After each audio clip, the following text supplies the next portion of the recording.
Welcome back to Jack Howard Color, the podcast. Today's guest is Adina Pignatare, and she has got the most incredible story, talking about how she felt like a small town girl at a trade show to her phenomenal career now with 153,000 followers, brand ambassador for L'Oreal Professional, and all things education. What an amazing story. I can't wait for you to hear it.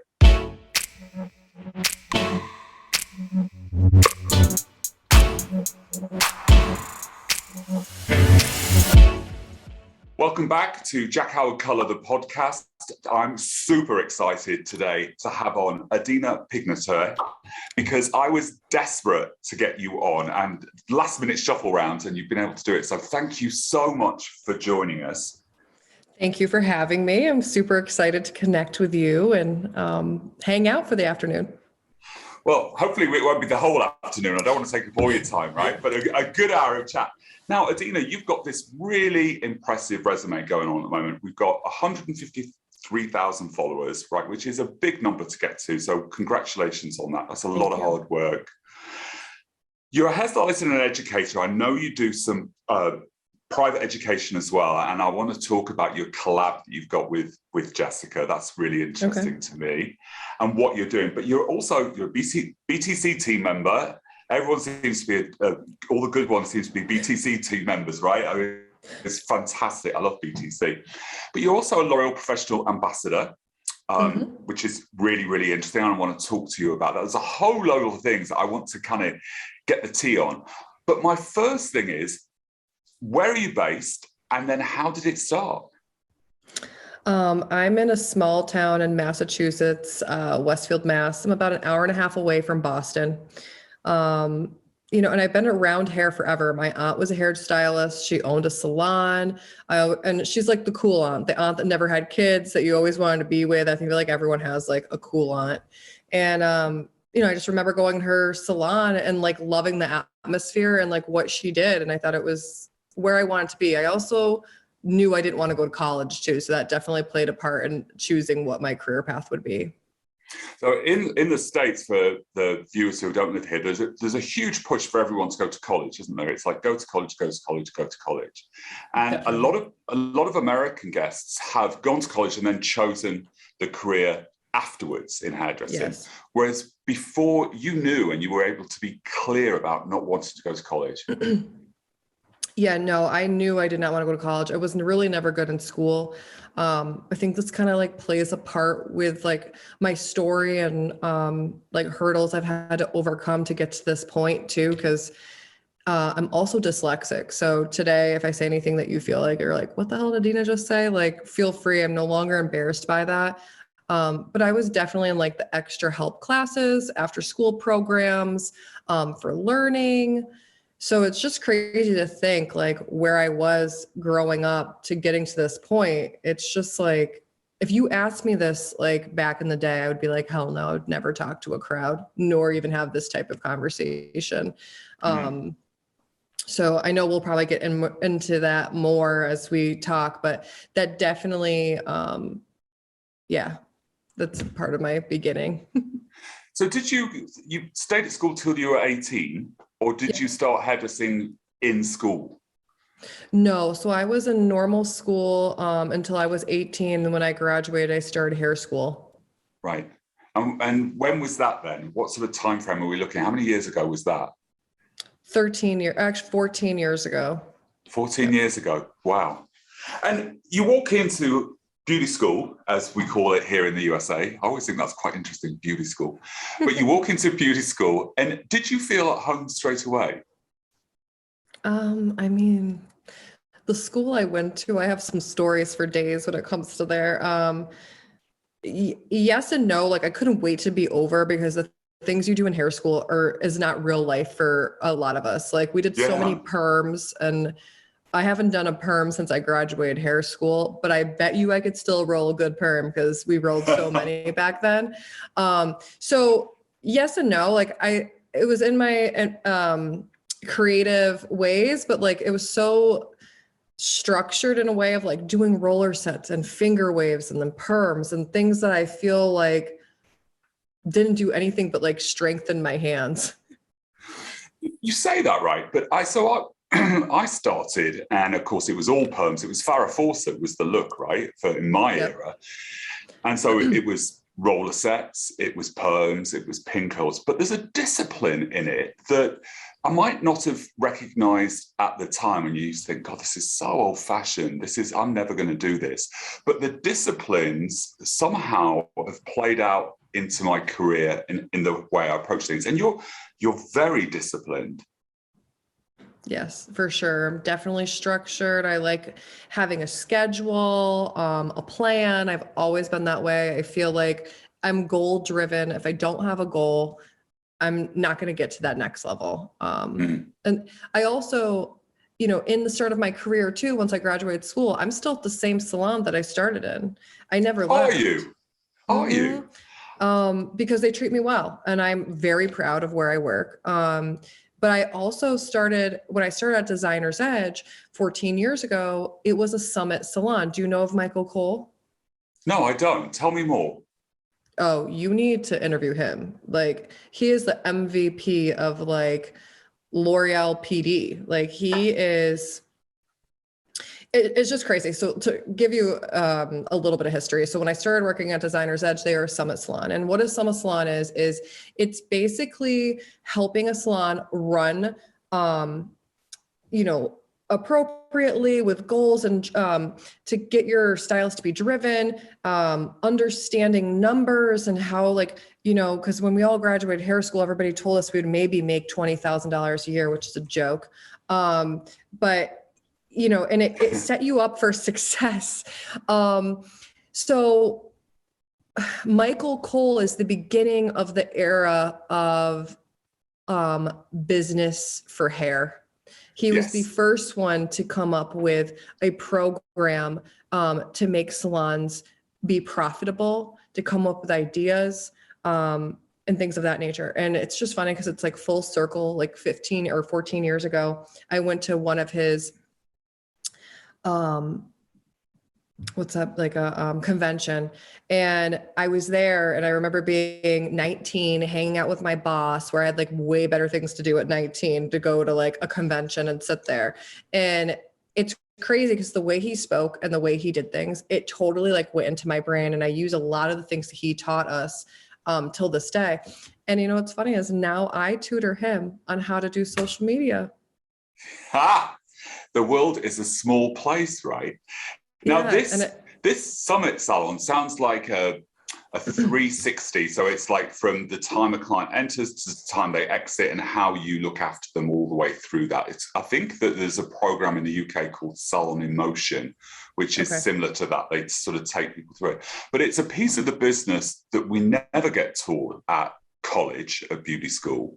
And it's definitely, a guest, Nancy Braun, came on many years ago, and she talks about the missing piece for us as hairdressers, and the fact that we aren't taught really how to run a business. And every column is a business. It doesn't matter whether you're independent or you work for a huge chain or you work for a small group. Well, and that's what he did. So he was a hairdresser in the 70s, the beginning of the 80s. And for maybe like about 10 years, he said, and he started going to all these like conventions and like getting tapes from the library and anything else like that he could educate himself on, of like how to invest, how to make more money, everything like that. And nothing ever went towards the working person, like the hairdresser, the trade goer. It was always about corporate world and those types of jobs. And so he was like, I need to do this. I need to teach my community of like how we can make money and how we can also like save, and look at like when you look at your day, to look at holes as opportunities and not as like a negative, and just having a different mindset to build your career. He also has like a calculator that will help you understand, like, if you want to make $100,000 a year, how simple it truly is. It's just a matter of having a goal and understanding how to do it. And so he's the MVP of it. He's the one who started it. And I think it's a part of my story as well, is that like, man, does things come full circle. 14 years ago, he taught me a lot. I remember, we had, his people that worked for him that came into the salon that helped coordinate the salon in the beginning. And that's how I started. And it's like all these times later we connect. I talk to him every single week and I help him with the social media. Yeah, it's an amazing industry, I think. I think it's a shame that that it's put out there that you can't have a great living. I mean, we all talk about how great our lives are, but somehow that message is so diluted. And you can make a lot of money in this business if you've got the business savvy. So for somebody like you, and like me, really, you know, not so great in school, in that typical education background, going into a salon that was very structured, that had some goals driven, what clicked for you in that? What clicked for me in that? I feel like if you give me a job, I'm gonna finish it. I always like to finish what I was given or started. Is that part of your character? Yeah, I don't like to be a quitter. Like even if I don't like to do it, I'm gonna still do it. You know, that's just me. But yeah, when I started at Designer's Edge, I actually started as an assistant. I assisted under my boss for maybe like 9 months to a year. And as I say to my assistants now, this program can go as long as you want it. Like, it's all about your drive and your will and how fast you want to get on the floor. You got to show me. And I didn't want to assist forever. I wanted to get what I needed and get on the floor and start creating hair. I love people. I love talking. And I always loved doing things with my hands, you know, like art or whatever it may be. So what clicked for me with that program and working at Designer's Edge, it was just like, I feel like how can you be driven if you don't have a goal? Yeah, that's very good. I like that. I've never seen it presented like that before. And they set me goals in order to like make it to get on the floor. And I was surrounded by so many talented women that were making really great money. And I was like, man, I can't wait for one day I can be like them. Yes. And I knew that there was an opportunity to do so. And I surrounded myself with people that were successful. And some people around me, they only want to work 20 hours a week and they don't care. And that's what they want to do, you know? But I surrounded myself with the people that came to work looking good and made money and took what their clients did seriously. I feel like having a good role model and having a goal to drive you is what you need sometimes. I think that it's interesting, isn't it? Because you talk about staying in the same group for 14 years, which is just well done you. So you're an advocate for Asylum Work, right? I really worry about our industry and the fact that there's this drive to go independent. Yes. And then there's no one there to help you, right? When you're in that booth, unless you are a go-getter and you surround yourself with other people, if you're independent, it can be a very, very lonely place. And there's no one to bounce any ideas off. I totally agree with you. Not to knock anyone, like if you want a booth rent or go into a suite, I think that's fabulous. It's anything that's going to make you have happiness. For me though, like I get treated right. And I know a lot of other salons, you may not feel like a team player or that you're not treated as well. Like my boss never knocks me off my high horse and doesn't make me feel like I can't get to that next level in feeling nervous that I would leave. I feel like a lot of people get that from their owners, is that like they'll knock them down when they're climbing because they're afraid that they'll leave them. And in a sense, they're going to leave you quicker if that's what you do to them. And I don't have that. I have a boss that literally supports every decision I make. She's thrilled at anything I do. And I always share the knowledge. Anytime I teach a class, I bring my assistants with me. They get a class for free, you know, and I think it washes both hands in a lot of ways if you're in a good place. It's the give and take, isn't it? It's the give and take of working in a salon, I think. I prefer working with a team rather than just being independent. There's something energizing about it. And there are nuances of being in a salon that you can actually then take on the road with you as well when you're teaching. So there's something about it for me. And I do worry, but I agree with you. If the salon isn't giving you anything, if they're just taking everything and knocking you down, then that isn't a healthy environment. Right. I mean, my salon is so good to me. They give me a full-time paid assistant that I don't pay for. I have some health benefits and paid vacation and things like that. And we're like, I know that's like scarce for this industry to have. Yeah, especially in America. Especially in America, yeah. So it's like, why would I leave that? And also she sees the value right now at Designer's Edge. There's 6 girls that I've trained that are all killing it. So it's like a little upfront money for me to train them to help me. And then eventually their wings open and then they fly, exactly. And it's like, I've trained 6 of them at this point and they're all doing fabulous. And one of which I think is ready to have her own assistant too. So it's just like, it just keeps building. We'll come back to that, I think, because I think there's loads in there too, loads to unpack in that. But so you get on the floor within 9 months, and there's no Instagram, there's no social media at that point. Probably Facebook, I would have thought back then. Yep. So you're working, so being supported, recommendations from clients are seeing your work. How did Instagram take off for you? Instagram started taking off about 4 years ago. Before that, it was just like, I post a pretty picture and then I would post a party picture because I was in my 20s, living my best life, So it wasn't all that serious. I would post a couple hair, I'd post a cool picture of me and my friends and whatever.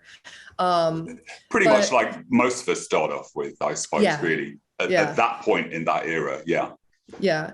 But 4 years ago, I was invited to this VIP Purology event and I thought it was fake. I got a DM on Instagram and they were like, hey, we want you to come to New York. We're going to give you a chauffeur. We're paying for your hotel this upcoming weekend, which I so happened to have off. And I'm like, what? And I remember telling my mom's like, you're not going to the Big Apple by yourself. Like someone's going to steal you. And I knew you were going to say that. And I'm like, Mom, I'm going to do what I do best and not listen to you and get my ass in that car and go to New York City. And which I did. They came, they picked me up from my house. They drove me all the way to New York, which is about 3.5 hours. I stayed at this absolutely gorgeous hotel. I went to the Purology VIP event, which I never knew there was this side of the hair industry. I always thought I would be standing behind the chair cutting hair forever. And like, I never knew that. The only thing I ever knew is when I'd go to like a Redken show or, like a convention, like, Orlando Premiere or something. And I would see something like that where I'd see these people on stage with like really crazy outfits and their hair is wild and nothing relatable to me at all. And I would be like, okay, I don't know. I'm just going to like walk around here. I'm a small town girl, whatever. And I buy like a random accessory of some sort and move on, And let's just stop there for a minute, right? And I think that's the piece, isn't it? That you go to those events and you don't feel spoken to.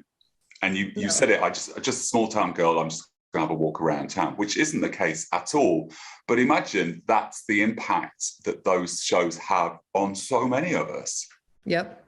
I think that it could be changing at this point. I feel like with social media, it helps. It shows people like myself or you or, Jessica Scott Hair or someone that we are relatable to on these stages that we might not look completely goth and we're doing like hair that could be relatable. Right. And there's nothing wrong with those people. I just felt like I never had a connection. And I feel like that goes back to social media. If you don't feel like you can relate to someone, then why would you follow them? Yeah. So it was a bit of a skip. Let's go back into the fact you're getting out this fabulous car in a great hotel at a Purology event. And Redken know how to do an event, of course. So it was 4 of us. I actually met someone from London, Craig's World of Hair, and there's 2 other people and myself, and we're all very different. We are all like different people that were chosen. And I do think I was somewhat of an afterthought because they asked me 5 days before, but I so happened to make it work. And I'm so glad I did, because that weekend I learned a lot about the industry. I learned that there's a bigger world than just what's behind my chair in Westfield, Massachusetts. And then I learned like how they make a layout and like like a flat lay, and like how like putting a product with a purse tells a story. And I never even thought of it like that. And like how a stock photo that you see on a brand actually like has a story and a purpose. And it's not just like, hey, here's this product. They also, I learned smells, like the difference between an orange in Florida and an orange in California, and how you can still recognize that they're an orange, but they don't smell the same. And how much work goes into a bottle of shampoo. I had no clue, like not a clue. And then I so happened to leave this fancy dinner, go back to the hotel to have drinks with a few of the people we met. And I sit down and I was sitting next to Tracy Cunningham. Oh, wow. Out of nowhere. She was not a part of this event. She had no part of it at all. She just happened to be staying at the same hotel that I was at. And I totally fangirled, and I was like, where am I? And I hung out with her all night. She interviewed me on her Instagram story that night after we had a few drinks. And that weekend I came back home and I said, I need more of these weekends. How can I get more of these weekends? This was the coolest weekend of my life. So I stopped posting the party pics and I started taking social media way more seriously. And that's where the motivation and the ball started rolling and the goal came and the drive started. And it was just a matter of trial and error. What was the first goal then? What was the first goal with your social? Can you remember? It wasn't to get booked, because I was booked behind the chair at this point. I had plenty of clients. It was just more for brand recognition. I think that was my goal, because I never wanted to own a salon, but I was like, how can I make more money without like having to charge my clients $1 million to get their highlights done? And I don't work in an area that I can charge $500 for a highlight. I just don't. You know, and like, how can I make more but not own or go independent, and also like have fair prices? And that was where I was like, I need to focus on social media, because when I connected with those people there, they were talking about campaigns, which I never even knew that word existed as far as hair went. And I'm like, what do you mean campaigns? And they're like, well, we get paid to post. I'm like, you do? And that's where it just like started rolling. That really opened up a whole world to you, right? Suddenly you saw a lot in that weekend. What a brilliant weekend. I saw so much. I'm forever grateful for it. And I still love Purology products. So, you know, it was the best weekend. I think it's just the start of the next part of my career, the social media end. Yep. Well done. That's brilliant. It takes a while to get to grips with it, I think. And it doesn't matter when you start, whether you started, wherever you started, you have to really look at it, and trial and error is what you said, which I think is a really good one. I always work on the premise of like 80% repeat and 20% try and see what happens with it. But when you started this like 4 years ago, Instagram was a very different place to how it is now. For sure. There wasn't even videos at that point yet. Yeah. Yeah, it was just photos. And then it started to transpire pretty quickly into stories. And video was like happening, but not super happening. And then I went to another cool event. OMG Artistry, Olivia Smalley. She was teaching a class close to where I live, and she needed a model. And I sent her pictures of my hair, and she was like, you could be my model. I'm like, fabulous. And I was really, at this point, I think I had like maybe 3,000 or 4,000 followers. Oh, and by the way, when I did that Purology event, I had 700 followers. So amazing, isn't it? It's amazing that you were picked. They must have seen something. I have no clue. I mean, I do know that I was probably an afterthought because it was so close to the date. And when I went there, I was like, oh, wow, you came pretty quickly. To Craig that lived in London. He's like, this has been planned for months. I'm like, yeah, not for me, you know? So I went to Olivia, and I was, at this point, had like maybe 3,000 or 4,000 followers, maybe. I remember. It was 2,700 because I remember saying this to her. And now I use this line. I said to her, I'm like, how do I gain followers? Like, I feel like that's what matters to get paid. And she was like, well, can you name 2,700 people? And I was like, no. And she was like, don't knock the 2,700. You don't even know all of them. And I was like, okay. Brings me back to being grateful to have 2,700 and not just be like, but I need more, you know? So that was a moment, and that's what. It's the quality of them to begin with, right? It's about the engagement. It's about the conversations. I think that's a really good one to point out. Do you know the 2,700? Yeah, really good. And there was no chance that I could ever think of that many people. So when I was with her, at this point, I had a relationship with Beauty Launchpad.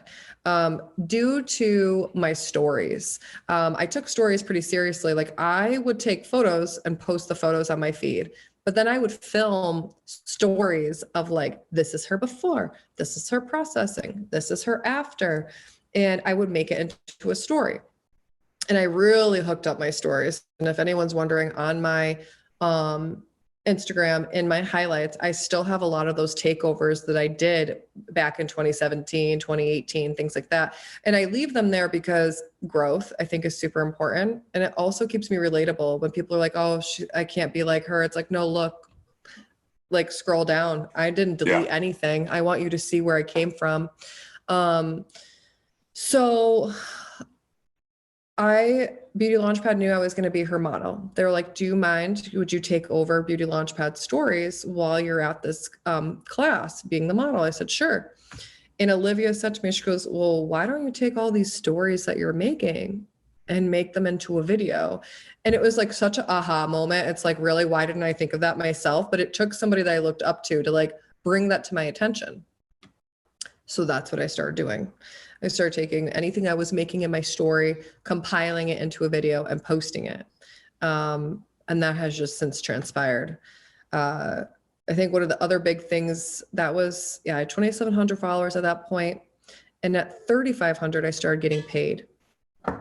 Wow. So, and I like to bring that up at my classes a lot too, because I feel like if that's your goal, is to be known by brands and to be able to make an income, it's like, you don't need 100,000 followers to do so. You don't need 10,000 followers. I had 3,500 and BioIonic paid me, and they paid me really well for being such a small following, but my quality of work was fabulous. Like my videos were good and they knew that. It didn't matter how many followers I had. They needed the quality of a video. And the engagement was probably good as well, right? So people were communicating with you as well, which is the trifecta, isn't it? You know, great video, brand, and engagement. They actually didn't even pay me to post it. They paid me to make it for them for internal use and their own page. I never even posted the work. Oh, wow. That's a real twist. Isn't that weird? Yeah. So whatever. But yeah, that's it. And that actually was still the hardest job I've ever had, was that campaign with them. That was the hardest one, but which taught me a lot. And it was my first one too. Yeah, but that's kind of where the ball really started rolling, was the Purology, focusing on staying consistent, meeting with Olivia, where she just kind of like put me back in my place. Like, 2,700 followers is a lot. You can't name those people. And then being like, take your videos and take your story and compile it. And I'm like, oh, really? Yeah, let's do that. And then as that time was going, I think I hit 10,000 followers. 2020, I was in the pandemic. Like, I think I was home. Or right about to. And when I came back to work after being home for those 10 weeks, that's how long we had off from where I'm from. And it came back, went to work, and I started videotaping everything again. Cause I was like, yes, creative, I'm back, like in my element, like let's film everything and everyone needs a makeover. This is fabulous. Not fabulous as the work was out of control, but like it was a lot of opportunity. And being dyslexic, I always thought, I'm like, how could I like make videos easier to follow, like, and make them more educational? And that is when I started freezing my videos. And this is before anyone else, and I will stand on any stage and say this, I was the first one to freeze the video. And it was before any app had even the freeze button or the icon in the app. I literally had to go to, like, let's say we're looking at a video and it was like 2 minutes and 92 seconds. And I wanted at 1 minute and 47 seconds for it to pause, where it would show how I'm weaving, or it's like a hot tip of my sectioning, but I wanted it to pause because sometimes you watch something on social media and we only have a minute to give. It goes so damn fast. What did you even learn? You know? So what I would do is I would pause it for a second in really important spots of the video. Once I started doing that, I think Instagram recognized that this is new. You know what I mean? And no one else was doing it. Yes. I gained 10,000 followers in 1 month. And it popped off. Like, there was days I was getting like 1,500 followers a day. And I was like, holy shit, what the hell's happening? And I went to 10 to 30 in like a month and a half. Yeah, I found the same thing in lockdown. I mean, we had much longer in the UK than we had like 9 months in total. Jesus. But I found that by going live twice a week, my numbers just blew up. And so it's interesting to hear your story and how it blew up for you and what you did in that as well. It's cool. I also because think go on, sorry. I'm so sorry. Lots of people were looking for help and support, right? And education and tips and tricks are amazing things to grow your account. For sure. I also think for something like you and I, we didn't give up. We found another way to stay relevant, relevant. We tried to stay relevant in our clients' lives. That was my main purpose. At this point, when you took me out of the salon and told me I couldn't do what I always loved, and like took my girl time away, my social time, like my money, my creativity, like what keeps me sane, and the love that I have for the career that we do, I was like, well, how can I stay in my client's life if I can't see them? So I didn't just disappear because I was depressed, and certainly was. I just kept going. And it would be something as, let's show everybody how to use dry shampoo, a hair mask, anything I could do. And also what that time taught me was, I would look at pictures, because I couldn't create anymore right now on a client. I would look at pictures that I thought sucked, and like one curl was out of place, or that one highlight like took weird in the photo, wasn't going to post it. And at this point, I didn't have anything new to create, and I didn't want to keep posting old stuff. So I would just take a risk and post something that I thought wasn't that fabulous, and it would blow up. And I would be like, okay, stop being so hard on yourself. Yeah, we took 700 files at the beginning of lockdown and turned them into reels and all sorts of things, and repurposed and, changing the conversation with it, like you say, and found that to be incredibly important and potent as well, right? I mean, it's really fast acting. So coming out of lockdown, your numbers have blown up. Yeah. Are we out of lockdown? I don't know what we're in at the moment. We're in this sort of like inertia of it all. But you started collabing then with Jessica. Yeah, so her and I started becoming friends at that point. I think that all of us had not much to do. So I was starting to reach out to people being like, hey, how did you do this? How did you make that? Asking questions. And Jessica and a few others were the ones that actually took the time to respond to me. I think so many people think they're better or whatever, and they don't take the time to respond at all. And trial and error. And this is also one of the reasons why I started the class that I teach by myself. I teach a balayage or reverse balayage or foliage, whatever it may be. And then content creation, because I feel like these days, it's not just about the hair that you do. All of us are super talented. I mean, you can find education anywhere, a click away. It doesn't matter. You can scroll and you're subconsciously learning. But I think what most people want to know is like, how can I put it on paper, if you will? Like, we can all read a book, but we can't write one. And it's just same thing for hair. It's like, we can all do hair, but not all of us can take a good photo. Very true. Very true. And it is a whole skill set, isn't it? For sure. And it's like, that's when I was like, I think I want to start a class about content creation. And my boss was like, Adina, you got to do some sort of hair. And I'm like, I'll just do a root touch up. She's like, you need to do some sort of technique. You cannot show a root touch up, because I was so scared. Like, I really was like, well, I'm confident in hair, but like, I don't know if I'm confident to like do it in front of a bunch of people, but I'm confident in like content, and like, that's just on my phone and like, whatever. And she's like, no, you need a balayage. So that's just kind of like how the ball started rolling. And it was like, I feel like we need a class to give tips and tricks. Like, I feel like sharing is caring. No one can be you. Like, you can give everyone your tips and tricks, and like, no one can be you. Like, I've seen people. This is why I like you. This is why I like you, because it is absolutely true.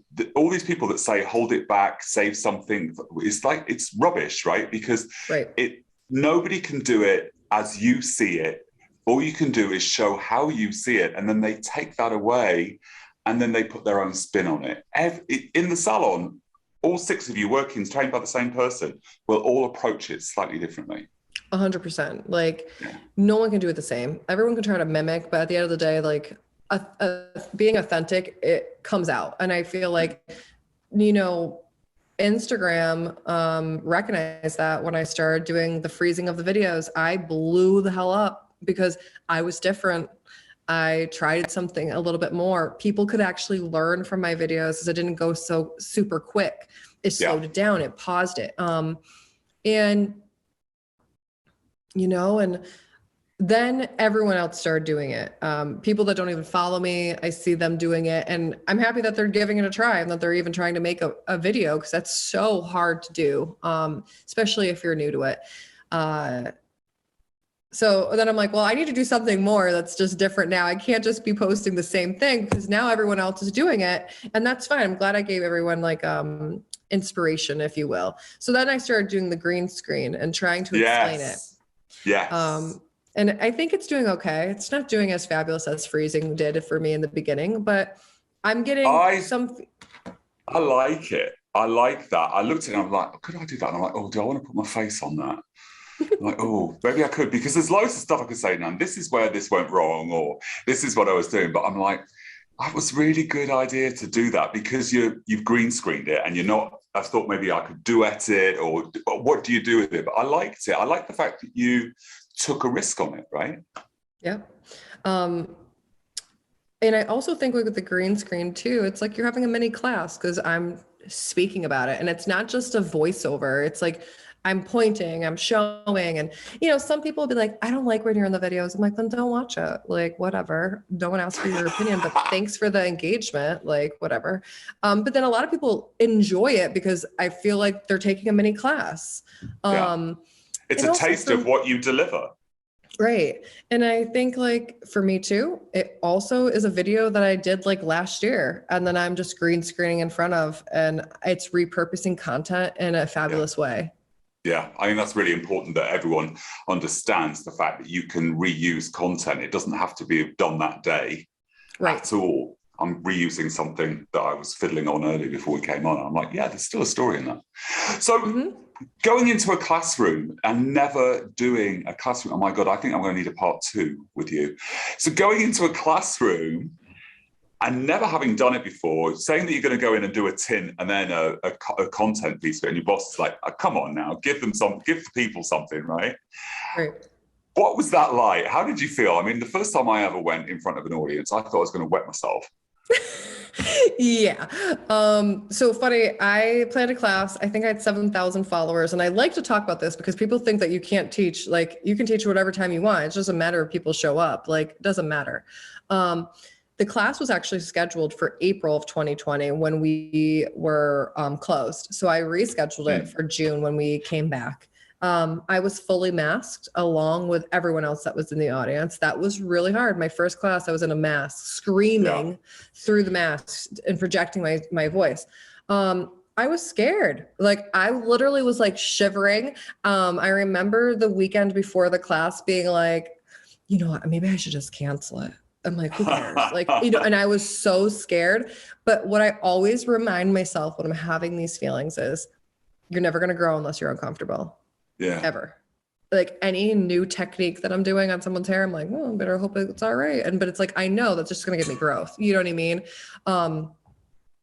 So I did it, and I learned a lot from that first class. I remember I filmed 18-minute video and tried to edit that in front of a bunch of people, and I totally lost the whole entire crowd. I saw them like just disappear. So now I have totally changed it, and the class has transformed. I mean, there's so much more to it now. And it got me started. And after that class, I had someone in New Hampshire ask me if I'd go out there and teach. And I was like, sure. And it sold out, and it just became a high. And it's such a different part of it. And I've made so many friends. Every class I make like 2 new besties, because it's like, you can tell who's really into it, you know, and who really wants to be there. And it's, I don't know. It's definitely a focus for 2022, and 2023, I think it's just going to be even more. I agree. I love those moments when you're in the room, right? I mean, digital's great. I love digital, and it's exposed me to so much.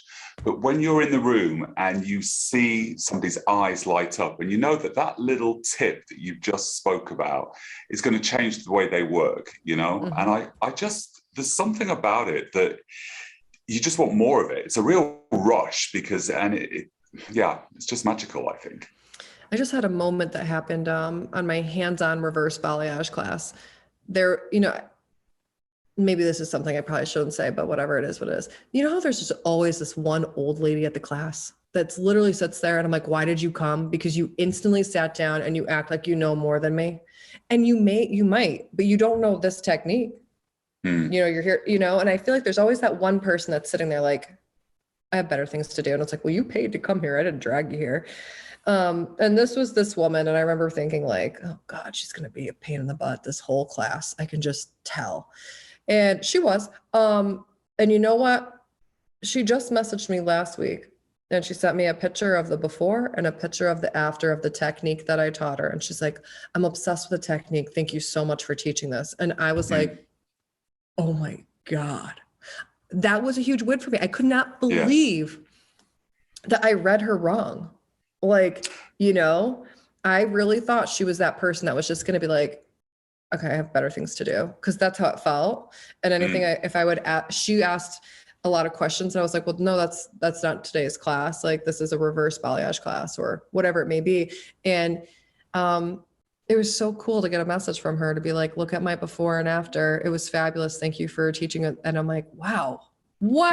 You know, I didn't think that would be that way. And make you also look at yourself, right? Your judgments in it too. Just because somebody feels difficult, is it them or is it you? How you take stuff on. Right.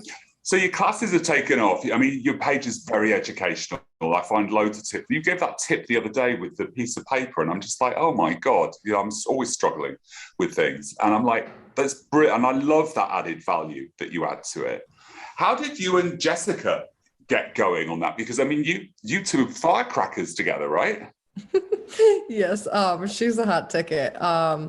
She set up a bunch of classes, and then she asked me if I wanted to join her, and I was like, yeah, whatever you want to do, I'll do it with you. And then that was it. She gave me the dates, and I was like, sure. And I took it off of work, and that's just really how it transpired. Her and I talk a lot though, just as friends in general. So doing these classes has been fun. It's fun to share the stage. It's nice to bounce ideas off of each other. And then for the people that are coming, it's like you get 2 for 1. I met her last year at Behind the Chair, and I just think she's like amazing, like incredible, like this little itty bitty woman that is just so really powerful. You know, she's 3 kids and all. I mean, she has to come on here too.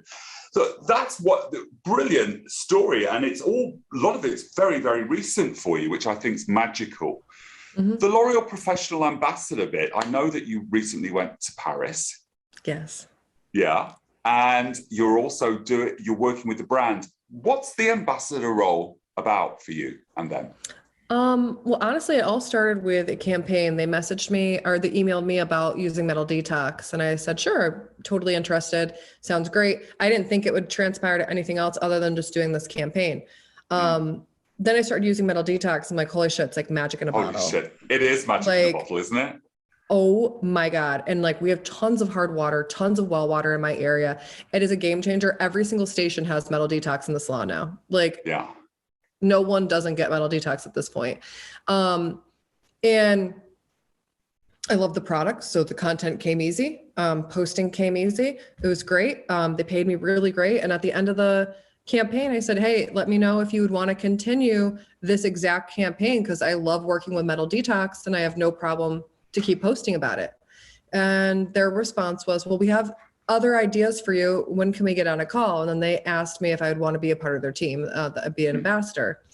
And of course, I was like, well, first I need to try your products. Like, I've never used LP before. And they were like, okay. So they sent me like a bunch of products, and I'm obsessed with Blonde Studio 9 and the clay lightener. It's just like incredible. And, you know, Deal Light for my blondes. I was like, holy shit, I really love this, because I feel like it doesn't like sink in and make it like dull. If anything, they feel softer and shinier, and it's incredible.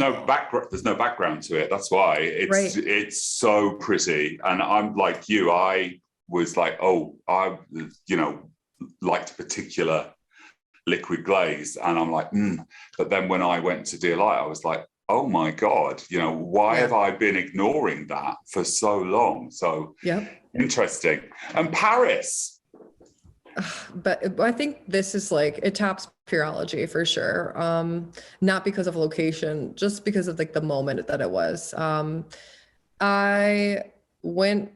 always like makes me teary eyed, so don't mind me. But I went with Jessica. We met. I've never met Jessica in person until we taught our first class together. Is that hysterical? Hilarious. So her and I, we got down to South Carolina. We taught our class. It was great. I'm never drinking before a class again, ever. We all learned that one. Oh yeah, that was incredible. I remember being like, I don't know if I can do this. And then I don't know, when you got to rally, and I got up there and did my thing. And then I was like, the minute the class was over, I'm like, I'm back to being hungover. I need a drink or something. I'm not okay. But yeah, no, we taught that class. It was freaking awesome. I got home and I had 20 hours to pack, to get ready, and to get back on a plane to go to Paris. And I mean, first things first, they flew me first class, which I've never flown first class before. So nice. To put my feet up in a plane and lay all the way down, it was just like, wow, like where the hell am I? And I didn't sleep, even though I should have, because I had to start working the minute I landed. Yeah. But I couldn't sleep because my nerves were crazy. And I was like, oh my God, I'm in a plane with my feet up. What the hell is going on? Like, and I'm enjoying the moment. And it finally was like also a time for me to sit, and I was just watching TV and like zoning and like taking a chill moment, because I just came back from South Carolina where it was like crazy, but I needed to sleep. I didn't. So I got off the plane. They had a chauffeur waiting for me, which I was like, in with a sign with my name and everything. I was like, what the hell's going on here? And then I went to Paris, or went to LOreal headquarters, and we started working the minute I got there. I did not sleep for like, I think it was like 27 hours. I've never pulled an all-nighter, not even in my 20s. So that was like pretty incredible. Thank God for espresso. And I learned a lot. It's the similar something with Purology, where I learned a lot about the brand, but we also, I'm a part of a team of 4 there's a new product coming out in 2023, and I can't tell you anything about it because it says they can sue me up to $1 million, which I don't know where they would find, but I don't want them to find out. And the product is fabulous and everyone's going to love it. And I'm super excited about it too. And I'm really happy that I'm working on a product that I also like, I'm very passionate for. And it's just crazy because they want my opinion. And I'm like, why do you like, this is just wild. Like, why do I like this more than this? And like using it. And they had me looking at hair strands and I'm like, what am I supposed to be looking at? They're like, well, what do you think of it? And I'm like, piece of hair. And, you know, they're like, well, the elasticity. I'm like, okay. I've never looked at hair like that. I've never looked at an individual piece. I've always looked at it as a whole, you know, or section or so, but like never as a strand. So I learned a lot. And I made really cool friends that were from all around the country, the world. And then last morning I woke up and I was like, I'm going to get up early. I'm going to go down there, have breakfast, have an espresso, sit by myself and like take it in, because I never take cool moments of my life in. I never sit down and like take like a moment to be like, wow, that like, this is incredible. You know, like I'm always just like, all right, that was great. Let's go. Like, let's go here. Like I'm always just busy. And I sat down, I looked like Jekyll and Hyde. Like I started crying and then I'm laughing at myself because I'm crying and I'm like, you look like an idiot, but like, whatever. But really though, it was just like such a moment to sit there and be like, wow, like, so the girl that teachers told that you would never make any money, you never, you know, you what's your backup plan? You know, are you going to get your associate's degree? The young woman that walked around the hair show and said, oh, I'm just a small town girl. Yeah. Yeah. I sat there in Paris launching a product in 2023. That's a hell of a story, right? Yeah. And it's just like, I mean, I grew up with nothing. I grew up with a single mom. We lived with my grandmother. Like, never thought I'd be where I am today, ever. Never. And that morning, I'm just sitting there having my coffee and a croissant. I was like, wow. Crazy. This is me. Yeah. You sat there, this is me. What a wonderful moment. It takes me a lot to like get emotional. So the fact that like I even had a moment of like tears of happiness is like then not something that I ever experience. So that's why I was laughing at myself. I'm like, who the hell is this girl? Having tears of happiness. I don't know if I didn't even cry at my own wedding. I was like, about time, you know. It was just like a moment of just like, I can't believe this is me. I mean, I grew up with nothing and everyone told me you're not going to do great with hair. I remember like my dad specifically being like, you got to go get your associate's degree. I'm like, for what? Like, I'm not going to college. I hate college. I mean, the idea of school was horrible. And there I am sitting in Paris on first class with a chauffeur, with my espresso, with all these amazing people from across the world coming together, wanting to know my opinion about a new product that's launching. Okay. And there it is, eating a proper croissant. It tastes very different. Tastes very different, right? So good. Yeah, so good. What an amazing story. I mean, I just think that's so inspiring to hear that, and that you've kept yourself humble in it. You've not gone over the top or anything like that, which is great because that's an easy fall for people, I think. What's next for you? What's your next goal as we end up this fantastic hour of chat? I think my next goal is I want to take myself away from being behind the chair 40 hours a week, because I still am, and teaching every other weekend. I think I want to take my hours down to 3 days a week, creating boundaries, because that's something that I have not done with my clients. Like I've always I'm like, yeah, text me, whatever, like no big deal. And having time for me and doing what I love at the same time. I feel like I'm having a hard time balancing my personal life with my work life. So 2023, I feel like it's going to be a shift in schedule and more classes. I feel like that's next. I feel like that's my next place I want to be. And that's not an easy goal to get either. I find myself continually torn between not saying no to the jobs because I love the travel, then not having enough time to do the people in the salon. And I reduced it to 3 days when I moved to the USA. But then the content on top of that, because you've got to feed the machine, which then feeds you. You know, Right. I mean, it's a. If you've got any tricks, let me know. DM me, please. I will try.